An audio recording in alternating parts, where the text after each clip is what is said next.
श्री राम दोस्तों, जब श्री राम जी द्वारा किए गए श्राद्ध में भोलेनाथ जी भोजन करने के लिए आए, तब क्या होता है सुनिए।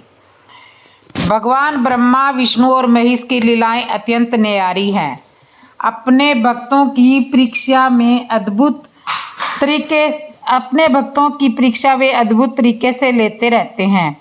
ऐसी ही परीक्षा भगवान शंकर ने भगवान श्री राम की ली थी।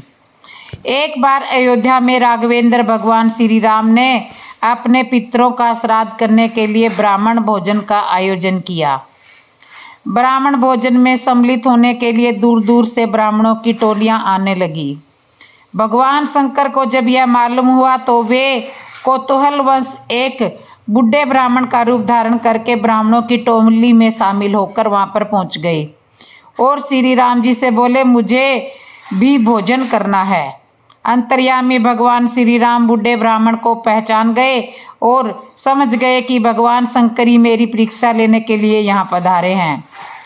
ब्राह्मण भोजन के लिए जैसे ही पंगत लाइनें पड़ी, भगवान श्री राम ने समय उस बूढ़े ब्राह्मण के चरणों को अपने कर कमलों से धोया और आसन पर बिठाकर भोजन सामग्री परोसना शुरू कर दिया। छोटे भाई लक्ष्मण जी भगवान शंकर को जो भी वस्तु परोसते, शंकर जी उसे एक ही ग्रास में खत्म कर देते। उनकी पत्तल पर कोई सामान बचता ही नहीं था। सभी परोसने वाले उस बूढ़े ब्राह्मण की पत्तल में सामग्री भरने में लग गए, पर पत्तल तो खाली की खाली ही नजर आती। श्री राम जी मन ही मन मुस्कुराते हुए शंकर जी की यह लीला देख रहे थे। भोजन समाप्त होते होते महल में चिंता होने लगी। माता सीता के पास भी यह समाचार पहुंचा कि श्राद्ध में एक ऐसे ब्राह्मण पधारे हैं जिनकी पत्तल पर सामग्री परोसते ही वह साफ हो जाती है। श्राद्ध में आमंत्रित सभी ब्राह्मणों को भोजन कराना भगवान श्री राम की प्रतिष्ठा का प्रश्न बन गया। माता सीता भी चिंतित होने लगी। जब बनाया गया भोजन सारा समाप्त हो गया, फिर भी शंकर जी तृप्त नहीं हुए, तो श्री राम जी ने माता अन्नपूर्णा का स्मरण करके उनका आह्वान किया। सभी परोसने वाले व्यक्ति वहां से हट गए तथा माता अन्नपूर्णा वहां पर प्रकट हो गई। शंकर जी की भूख केवल माता अन्नपूर्णा ही शांत कर सकती थी। श्री राम जी ने माता अन्नपूर्णा से कहा, अपने स्वामी को आप ही भोजन कराइए। इन्हें आपके अतिरिक्त और कोई भोजन नहीं करा सकता और आपके अतिरिक्त इनकी कोई भूख नहीं मिटा सकता। मां अन्नपूर्णा ने जब अपने हाथ में भोजन पात्र लिया तो उसमें भोजन अक्षय हो गया। अब वे समय विश्वनाथ को भोजन कराने लगी। मां अन्नपूर्णा ने पत्तल में एक लड्डू परोसा। शंकर भगवान जी खाते खाते थक गए, पर वह समाप्त ही नहीं होता था। माता ने दोबारा परोसना चाहा तो शंकर भगवान ने मना कर दिया। शंकर जी हंसते हुए ढकार लेने लगे और बोले, तुम्हें आना पड़ा, अब तो मैं तृप्त हो गया। भगवान शंकर की आराधनी है माता अन्नपूर्णा। माता पार्वती ही सृष्टि काल में महामाया पालन करते समय अन्नपूर्णा और संहार करते समय कालरात्रि कहलाती है। भगवान शंकर का परिवार बहुत लंबा है। समय शंकर जी पंचानन पुत्र, गजानन और सठानन 3 बहुएं, 2 पोते, फिर इन सब के वाहन। इसके अलावा नंदी, भृंगी एवं श्रृंगी और बहुत खाने वाले भूत प्रेतों का समुदाय। इन सब की श्रद्धा पिपासा शांत करने का जिम्मा माता अन्नपूर्णा का है। माता अन्नपूर्णा की आराधना करने से मनुष्य को कभी अन्न का दुख नहीं होता, क्योंकि वे नित्य अन्न दान करती है। यदि माता अन्नपूर्णा अपनी कृपा दृष्टि हटा ले तो मनुष्य दर दर अन्न जल के लिए भटकता फिरे, लेकिन उसे 4 दाने चने के भी प्राप्त नहीं होंगे। एक बार भगवान शंकर की आज्ञा से माता अन्नपूर्णा ने महर्षि वेदव्यास की तरफ से दृष्टि फेर ली। वेदव्यास जी अपने शिष्यों सहित 2 दिनों तक काशी की गलियों में भिक्षा के लिए आवाज लगाते रहते थे, किंतु उनको और उनके शिष्यों को कहीं से भी कोई भी भिक्षा न मिल सकी। मां अन्नपूर्णा काशी की अधिश्वरी है, इसलिए वहाँ एक कहावत प्रचलित है, बाबा बाबा सबके माई कहे न कोई, बाबा के दरबार में माई कहे सो होए। जिस प्रकार भगवती अन्नपूर्णा द्वारा भगवान शिव की पत्तल में परोसी गई मिठाई बार बार खाने पर भी कभी घटती नहीं, उसी प्रकार अच्छी नीयत से कमाया हुआ धन कभी भी खर्च करने पर घटता नहीं और खराब नियति से अर्जित धन कभी ठहरता नहीं, साथ ही दुख का कारण भी बनता है। सत्यता और ईमानदारी से कमाया गया धन कभी घटता नहीं और चोरी, बेईमानी व अन्य गलत तरीकों से कमाए हुए धन की बरकत भी वैसी ही होती है। इसलिए अच्छे धन की अच्छी बरकत होती है। अब शंकर जी श्री राम जी से बोले, मैं इतना खा गया हूँ कि मुझसे अपने आप उठा नहीं जा सकता, मुझे जरा उठाओ। हनुमान जी अपने स्वामी का कार्य करने के लिए आगे बढ़े और शंकर जी को उठाने लगे, परंतु वे उन्हें उठा नहीं सके। श्री राम जी ने लक्ष्मण जी से शंकर जी को उठाने के लिए कहा। अनंत के अवतार की शक्ति भी अनंत होती है। लक्ष्मण जी ने शंकर जी को उठाकर एक पलंग पर लेटा दिया। अब शंकर जी ने कहा, मेरा मुख और हाथ धो दो। माता सीता ने जैसे ही मुख और हाथ धोने के लिए जल लिया, शंकर जी ने मुख में पानी भरकर माता सीता पर कुल्ला कर दिया। माता सीता क्रोध होने की बजाय हाथ जोड़कर शंकर जी से बोले, आपके उच्छिष्ट जल के मेरे ऊपर गिरने से मेरा शरीर पवित्र हो गया है, मैं आपकी बहुत आभारी हूँ। अब भगवान शंकर ने श्री राम को चरण दबाने की आज्ञा दी। श्री राम और लक्ष्मण दोनों शंकर जी के चरण दबाने लगे और माता सीता पंखा झलने लगी। प्रसन्न होकर भगवान शंकर ने कहा, मैंने तुम्हारी मर्यादा की परीक्षा ली है, जिसमें तुम सफल रहे हो। तुम्हारी जो इच्छा हो मुझसे मांग लो। श्री राम जी ने कहा, यद्यपि आपके पास जो चीज़ें हैं, विष का भोजन, विषधर सर्प, गज चरम, बुढ़ा बैल, भूत प्रेत, पिशाच, ये हमारे किसी काम के नहीं है, इसलिए आप अपने चरणों की भक्ति आप हमें दे दीजिए और मेरी सभा में कथा सुनाया करें। और तब से शंकर जी राम सभा के कथावाचक बन गए और पूर्व कल्पों की कथाएं सुनाया करते थे। तो इस तरह से राम द्वारा किए गए श्राद्ध में भोलेनाथ जी भी भोजन करने के लिए आए थे। अब मैं आपको सुनाती हूँ कथा। जब रावण सीता को मारने के लिए दौड़ा था तो हनुमान जी उस टाइम अशोक वाटिका में पहुँचे थे। सुनिए अमृत कथा। हनुमान जी महाराज विभीषण जी से श्री सीता जी के दर्शन की युक्ति जानकर अशोक वाटिका की ओर चल पड़े। अशोक वाटिका में पूछकर हनुमान जी ने माता सीता के दर्शन किए, मन ही मन आनंदित हुए। माता सीता को देखकर हनुमान जी ने उन्हें मन में ही प्रणाम किया। वह दुखी मन से अशोक वृक्ष की ओट में बैठी हुई है। उन्हें बैठे ही बैठे रात्रि के चारों पहर बीत जाते हैं। शरीर दुबला हो गया है।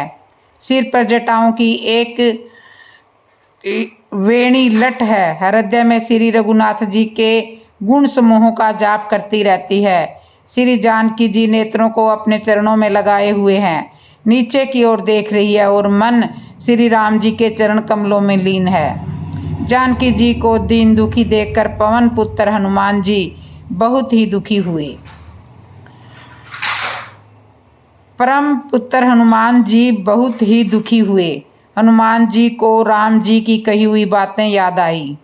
राम जी ने हनुमान जी से कहा था कि तुम सीता के समक्ष एकदम से नहीं जाना, वह तुम्हें देखकर डर जाएगी, क्योंकि वनवास आते समय मैंने माता कौशल्या जी से यह सुना था कि माता कौशल्या ने कहा था कि जानकी तुम्हारे साथ वन में कैसे रह पाएगी। वन में तो भयानक जानवर रहते हैं और यह तो तस्वीर में भी बंदर को देखकर डरती है। राम जी ने हनुमान जी से कहा था, हनुमान संयोग से तुम्हारा रूप भी बंदर का है। हनुमान जी को याद आ गया कि कहीं ऐसा ना हो माता श्री जानकी जी एकदम ही मुझे देखकर डर जाए, राम जी के द्वारा कही गई बात सत्य न हो जाए, इसलिए वह उसी अशोक वृक्ष के पत्ते की ओट में जाकर छुप गए। हनुमान जी वृक्ष के पत्तों में छिप रहे हैं और विचार करने लगे हैं, भाई क्या करूं, इनका दुख कैसे दूर करूं। उसी समय बहुत सी स्त्रियां मंदोदरी आदि रानियों को साथ लिए सज धज कर रावण वहां पर आया। सज धज करके रावण सीता के पास आया। माता सीता को धमकाता है, उन्हें अपनी पटरानी बनाने का आग्रह करता है। माता श्री सीता जी भूमि से एक तिनका उठाती है और उस तिनके की ओट से रावण को उसके प्रश्नों का उत्तर देती है।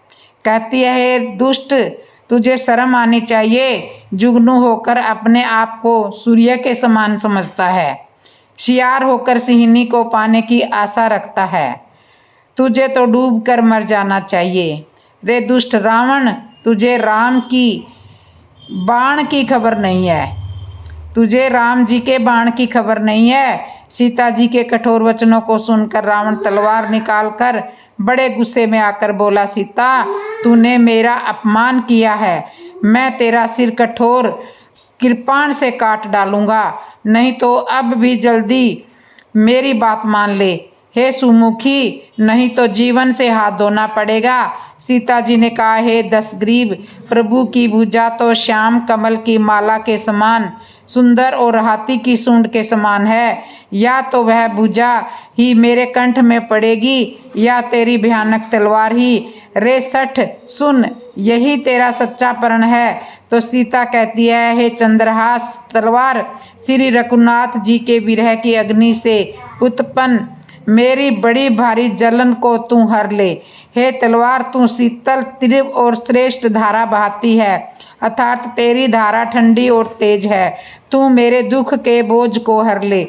श्री सीता जी के द्वारा अपने प्रति ऐसे अपमान भरे शब्द सुनकर वह मारने को दौड़ा। तब मैं दानव की पुत्री मंदोदरी ने नीति कहकर उसे समझाया। मंदोदरी न्याय संगत बातें कहकर रावण को समझाती है। रावण श्री सीता जी को 1 महीने की अवधि देकर चला जाता है कि 1 महीने में मेरा कहा नहीं माना तो मैं उसे मृत्यु दंड दूंगा। श्री सीता जी रावण के द्वारा इस तरह भय दिखाकर जाने के पश्चात अपने आप को अग्नि में जलाना चाहती है। अशोक वृक्ष से आशा करती है, तू ही अपना नाम सत्य कर दे, मुझे कहीं से अग्नि का प्रबंध करा दे, अब मैं जीना नहीं चाहती हूँ। तिरजटा नाम की एक राक्षसी थी जिसका श्री राम के चरणों में अत्यधिक प्रेम था। मित्रों, श्री रामचरितमानस के छोटे से छोटे पात्र भी विशेषता संपन्न है। इसके स्त्री पात्रों में तिरजटा एक लघु स्त्री पात्र है। यह पात्र आकार में जितना ही छोटा है, महिमा में उतना ही गौरव मंडित है। संपूर्ण मानस में केवल सुंदरकांड और लंका कांड में सीता तिरजटा संवाद के स्वरूप में तिरजटा का वर्णन आता है, परंतु इन लघु संवादों में ही तिरजटा के चरित्र की भारी विशेषता निखर उठी है। छोटे से वार्ता प्रसंग से भी संपूर्ण चरित्र को समान रूप से उदासित करने की क्षमता पूज्यपाद गोस्वामी तुलसीदास जी की विशेषता है। तिरजटा ने सबको बुलाकर अपना सपना सुनाया और कहा, सीता जी की सेवा करके अपना कल्याण कर लो। तिरजटा ने कहा, मैंने सपने में देखा है कि एक बंदर ने लंका जला दी है, राक्षसों की सारी सेना मार डाली गई है, रावण नंगा है और गधे पर सवार है, उसके सिर मुंडे हुए हैं, 20 भुजाएं कटी हुई है।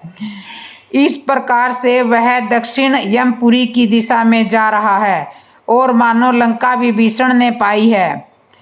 नगर में श्री रामचंद्र जी की दुहाई फिर गई। तब प्रभु ने सीता जी को बुला भेजा। मैं निश्चय के साथ कहती हूँ कि यह स्वप्न कुछ ही दिनों के बाद सत्य होकर रहेगा। उसके वचन सुनकर वे सब राक्षसियां डर गई और जानकी जी के चरणों पर गिर पड़ी। माता सीता को अत्यधिक दुखी देखकर हनुमान जी वृक्ष के ऊपर से माता जानकी जी की गोद में अंगूठी गिराते हैं। श्री जानकी जी उस अंगूठी को देखकर चकित हो जाती है, पहचान जाती है कि यह तो प्रभु श्री राम जी की अंगूठी है। वह इधर उधर देखती है, कहती है, इस अंगूठी को लाने वाले तुम कौन हो? मनुष्य या प्राणी जो भी हो मेरे सामने प्रकट क्यों नहीं होते? हनुमान जी तभी राम कहानी सुनाना आरंभ करते हैं। माता जानकी राम कहानी सुनकर मन ही मन आनंदित होती है। कहती है, भाई तुम कौन हो जो राम जी की सुंदर कहानी सुना रहे हो? मेरे समक्ष प्रकट क्यों नहीं होते हो? हनुमान जी ने कहा, माता राम जी की कहानी सुंदर है, इसे सुनाने वाला तो एक बंदर है, यह तो सामने न आए तो ही ठीक है। श्री सीता जी कहती है, तुम जो भी हो मेरे सामने आओ। तभी हनुमान जी अपना सूक्ष्म रूप धरकर माता श्री जानकी जी के समक्ष प्रकट हो जाते हैं। हनुमान जी महाराज अपने आप को अति सूक्ष्म बना लेते हैं और हनुमान जी महाराज जैसा कोई बड़ा भी नहीं है। हनुमान जी अपना भयंकर विशाल रूप भी बना लेते हैं। हनुमान जी अशोक वाटिका में गए और सूक्ष्म रूप धर के श्री जानकी जी के चरणों में गए, दर्शन किए, माता को प्रणाम किया। माता सीता को अत्यधिक दुखी देखकर हनुमान जी वृक्ष के ऊपर से माता जानकी जी की गोद में अंगूठी गिराते हैं। श्री जानकी जी उस अंगूठी को देखकर चकित रह जाती है, पहचान जाती है यह तो प्रभु श्री राम जी की अंगूठी है। वह इधर उधर देखती है, कहती है, इस अंगूठी को लाने वाला कौन है? मनुष्य प्राणी जो भी है मेरे सामने प्रकट क्यों नहीं होते? हनुमान जी तभी राम कहानी सुनाना आरंभ करते हैं। माता जानकी राम कहानी सुनकर मन ही मन आनंदित होती है, कहती है, भाई तुम कौन हो? जो भी हो सुंदर कहानी सुना रहे हो, मेरे समक्ष प्रकट क्यों नहीं होते? जिसने राम जी की इतनी सुंदर कथा सुनाई, सामने आओ। हनुमान जी ने कहा, माता राम जी की कहानी बहुत सुंदर है, परंतु इसको सुनाने वाला तो एक बंदर है, यह जो छुपा रहे तो ही ठीक है। जानकी माता ने कहा, तुम जो भी हो सामने आओ, राम जी की कथा सुनाने वाला सुंदर ही होगा। हनुमान जी अपने बिल्कुल छोटे से रूप में श्री सीता जी के सामने आए। हनुमान जी का इतना छोटा सा रूप कि माता सीता माता आश्चर्य में पड़ गई। क्या इतने छोटे से बंदर ने भी अभी मुझे राम कथा सुनाई है? क्या यह संभव है? इतना छोटा सा बंदर इतनी सुंदर राम कथा कैसे सुना सकता है? श्री माता जानकी ने कहा, तुम तो बड़े कथावाचक हो। हनुमान जी ने कहा, नहीं माता, मैं कथावाचक नहीं हूँ, मैं तो राम कथा के बाने श्री राम जी का संदेश ही आपको देने आया हूँ। यह जो मुद्रिका मैंने गिराई है वह श्री राम जी ने ही सहज निशानी के रूप में मुझे आपको देने के लिए दी है। मैं प्रभु श्री रामचंद्र जी का दूत हूँ। श्री सीता माता हनुमान जी से पूछती है, नर और वानर का संग कैसे हुआ? हनुमान जी ने जिस तरह से राम जी और हनुमान जी का मिलन हुआ वह सारा प्रसंग सीता जी को सुनाया।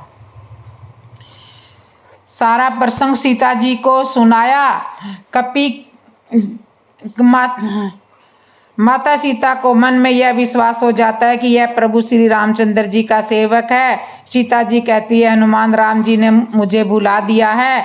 हनुमान जी कहते हैं, नहीं माता, राम जी ने तुम्हें नहीं बुलाया है, वह तो दिन रात आपका ही स्मरण करते रहते हैं। श्री सीता जी पूछती है, तुम यह कैसे कह सकते हो कि उन्होंने मुझे नहीं बुलाया है? हनुमान जी कहते हैं, माता आपको ऐसा क्यों लग रहा है कि उन्होंने तुम्हें बुला दिया है?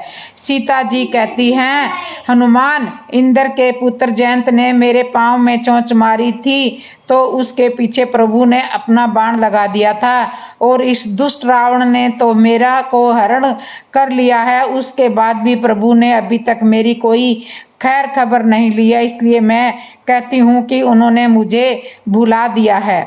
हनुमान जी ने कहा, माता, जयंत के पीछे से सीख का बाण लगाया था, प्रभु ने कोई अपना बाण नहीं लगाया था।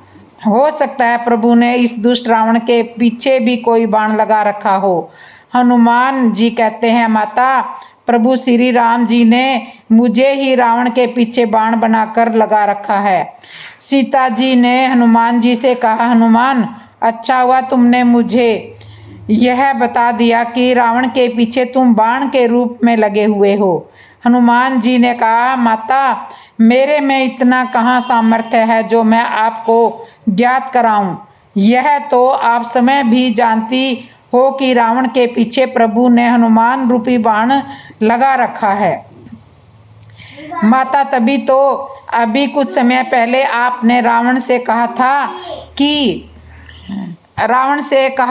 कि अरे दुष्ट रावण, तुझे राम के बाण की खबर नहीं है। आप जान चुकी थी कि माता कि हनुमान रूपी राम जी का बाण लंका में यहाँ आ चुका है। आपको यह ज्ञात था। माता सीता जी हनुमान जी की बातें सुनकर प्रसन्न होती है।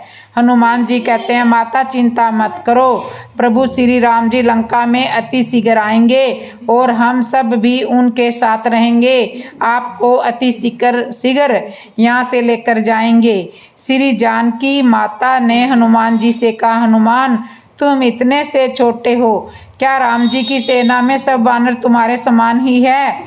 यदि सब तुम्हारे ही समान है तो फिर कैसे संभव है? यहाँ रावण की सेना के राक्षस तो बहुत बलवान है, इन पर तुम कैसे विजय पा सकते हो? हनुमान जी ने कहा, नहीं माता, मैं छोटा नहीं हूँ, मैं तो राम जी की सेना का सबसे बड़ा बंदर हूँ।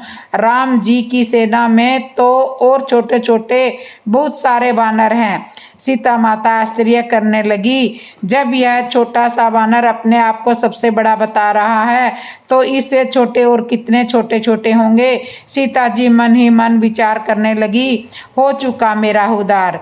यह जरा जरा से बांदर रावण के बड़े बड़े राक्षसों का कैसे सामना करेंगे?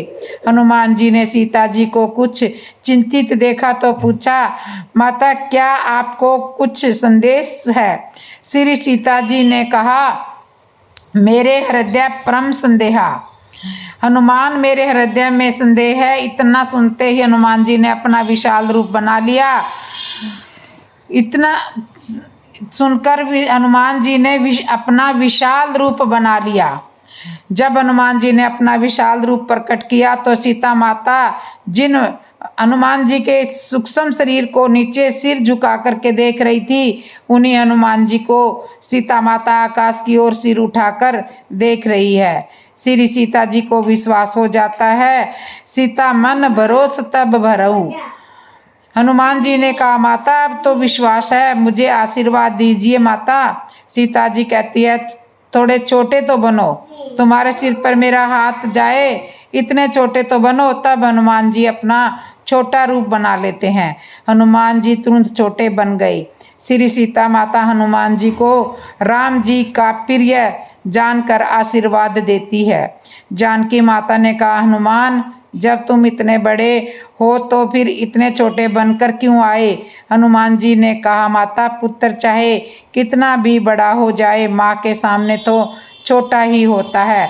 और एक आप हैं, आप भगवान की भक्ति हो, आप भगवान की कृपा हो, आपने मुझे देख लिया। और भगवान की कृपा जिसे एक बार देख ले तो उसे छोटे से बड़ा बनने में कोई देर नहीं लगती। यह आपकी कृपा का ही प्रताप था जो मैं छोटे से बड़ा बन गया। श्री जानकी जी हनुमान जी की बुद्धिमत्ता पर मन ही मन प्रशंसा करने लगी। श्री जानकी जी ने हनुमान जी से पूछा, तुम छुपे क्यों हुए थे? छुप कर राम कथा क्यों सुनाई? हनुमान जी ने कहा, माता रावण के राज्य में तो कथा चुपकर ही सुनाई जा सकती है, खुलकर सामने कथा सुनाने वालों को लंका से निकाल दिया जाता है। इसलिए लंका में तो कथा छुपकर ही सुनाई जा सकती है। माता एक कारण और है, मुझे एक बात याद आ गई थी। जब मैं आपकी खोज में आने लगा तब श्री राम जी ने मुझसे कहा था कि हनुमान जब तुम श्री जानकी जी के दर्शन करो तो एकदम से सामने मत जाना। राम जी कह रहे थे कि जब मुझे वनवास की आज्ञा हुई थी तब श्री सीता जी भी साथ में आने की जिद करने लगी। तब कौशल्या माता ने मुझसे कहा था, कौशल्या माता ने कहा कि जानकी तो तस्वीर के बंदरों को देख कर डरती है, तो यह वीरान जंगल में कैसे रह पाएगी? वन में तो खूंखार जानवर होते हैं, जानवरों को देखकर डर जाएगी। राम जी ने मुझसे कहा था, हनुमान माता कौशल्या ने मुझे ऐसा कहा था और मैं तुम्हें बंदर के रूप में ही जानकी जी के पास भेज रहा हूँ। तो तुम यह ध्यान रखना अचानक श्री सीता जी के सामने मत जाना। इसलिए माता मैं पहले छुप गया और श्री राम जी की कथा आपको सुनाई। जब आपको विश्वास हो गया तब आपके कहने से मैं आपके सामने उपस्थित हुआ। श्री जानकी माता कहती है हनुमान, लेकिन एक बात है, तुम ऊपर क्यों बैठे थे? यह तो कोई शिष्टाचार वाली बात नहीं हुई। जब तुम हमें माता मानते हो तो यह कौन सा कायदा है कि हम नीचे बैठें और तुम ऊपर बैठे थे डाली पर? हनुमान जी ने कहा, माता कायदा तो यही है। मैं कायदे के अनुसार ही ऊपर बैठा था, क्योंकि मुझे आपको राम कथा सुनानी थी, क्योंकि मर्यादा ही ऐसी है। राम कथा सुनाने वाले सब ऊपर ही बैठते हैं। हम तो राम जी के साथ भी ऐसा ही करते हैं। प्रभु तरु तरु कपि डारी पर, ते किए आपू समान। राम जी ने यह भेद रखा ही नहीं हमसे, तो हम ऊपर बैठे थे। और एक बात और है माता, मैं ऊपर चाहे बैठा था लेकिन महिमा तो नीचे वाले की ही गा रहा था। माता महिमा तो आपकी ही है, मुझे तो ऊंचाई मिली है वह आपकी कृपा से मिली है। वृक्ष में ऊपर तो केवल फूल होते हैं, मूल तो नीचे ही रहता है। उस मूल के कारण ही तो फूल है। उस वृक्ष का मूल तो पृथ्वी माता ही है। तुलसीदास जी का संकेत यह है कि व्यक्ति को चाहे कितनी भी ऊंचाई मिल जाए, लेकिन उसे यह याद रखना चाहिए कि हमें जो ऊंचाई मिली है वह परमात्मा की कृपा के कारण ही मिली है। हनुमान जी महाराज माता जानकी जी से आशीर्वाद लेकर बगीचे में फल खाने के लिए चले जाते हैं। कैसे किया हनुमान जी ने अशोक वाटिका का विध्वंस, जानिए। सीता जी हनुमान जी को पुत्र कहकर संबोधित करती है। हनुमान जी कहते हैं, माता अभी तक मैं राम जी का सेवक था, किंतु आपने मुझे पुत्र कहा है तो मैं आपका पुत्र बन गया हूँ। आज से मैं श्री सीता राम जी का सुत कहाऊंगा।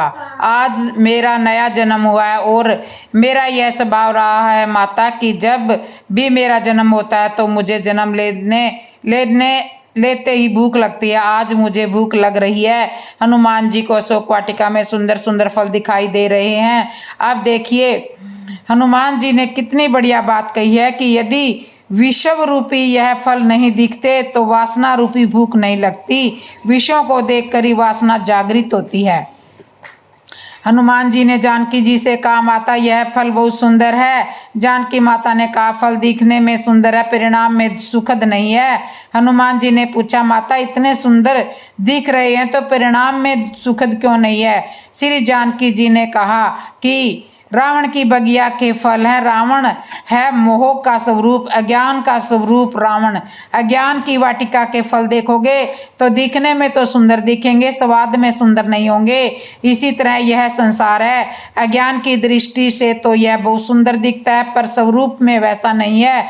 जानकी माता हनुमान जी से कहती है, यह फल जो दिखाई दे रहे हैं यह विष है, क्योंकि प्रायः धन विष से भी भयंकर भारी होता है। सीता माता ने बिल्कुल ठीक कहा। कहावत भी यही है कि जैसा खावे अन्न वैसा बने मन, इसलिए यह नियम बनाए गए हैं। क्या खाएं, किसका खाएं, क्योंकि अन्न का प्रभाव मन पर पड़ता है। सीता माता कहती है, यह रावण की बगिया के फल हैं। फल सुंदर दिखाई दे रहे हैं, लेकिन जिन वृक्षों में यह फल है उन वृक्षों को लगाने वाला व्यक्ति तो ठीक नहीं है।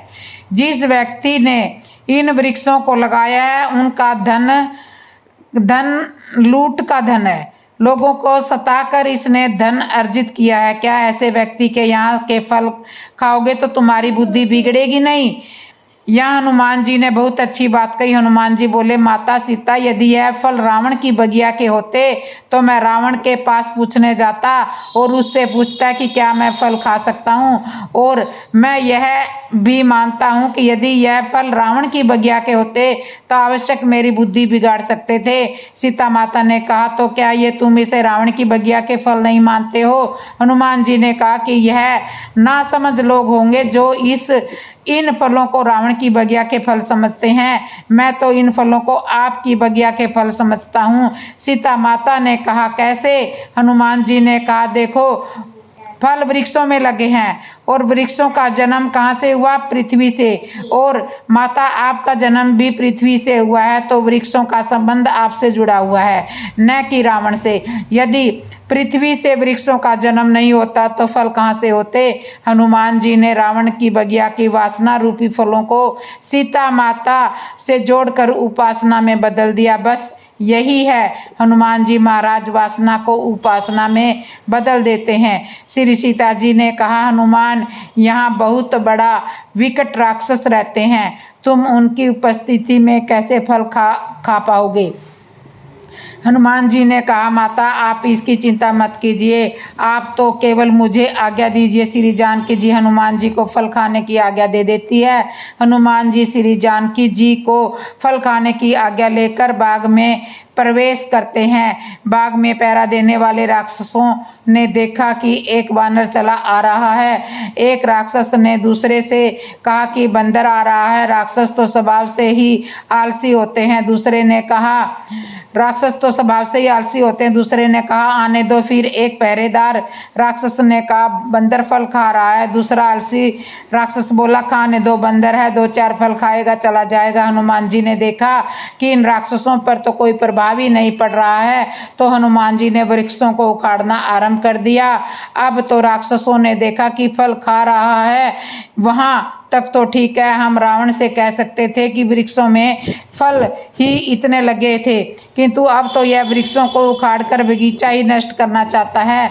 राक्षस दौड़े। हनुमान जी ने वृक्षों को उखाड़कर उन राक्षसों के ऊपर डाल दिया। अब तो बहुत सारे रखवाले हनुमान जी के ऊपर दौड़े। हनुमान जी ने राक्षसों को आपस में ही झांझ मंजीरे की तरह रगड़ कर मसल कर फेंक दिया।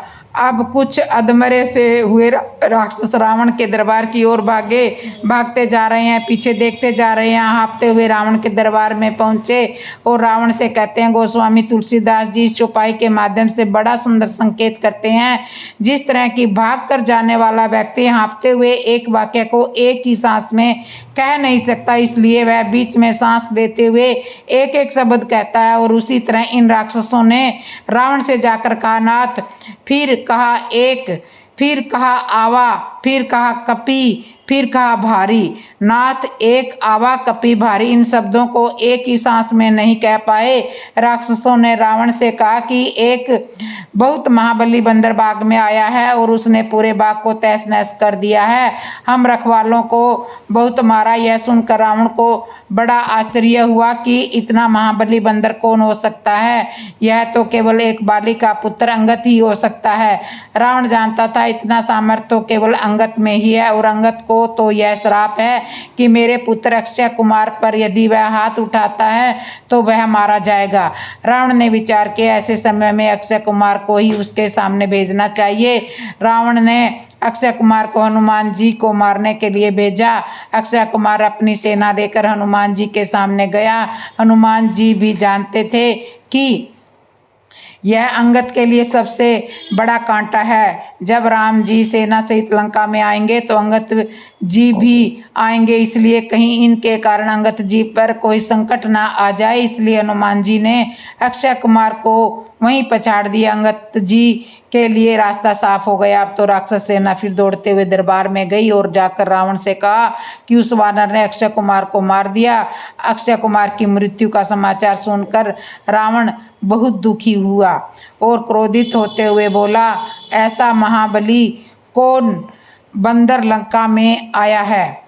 तो दोस्तों, इससे आगे की कथा मैं आपको अगली वीडियो में सुनाऊंगी। तब तक के लिए कथा को विश्राम करते हैं, और जो मेरे चैनल पे नए आए हो चैनल को सब्सक्राइब कर लो, लाइक कर लो, कमेंट कर लो, और बेल आइकन बटन तो ज़रूर दबा लो।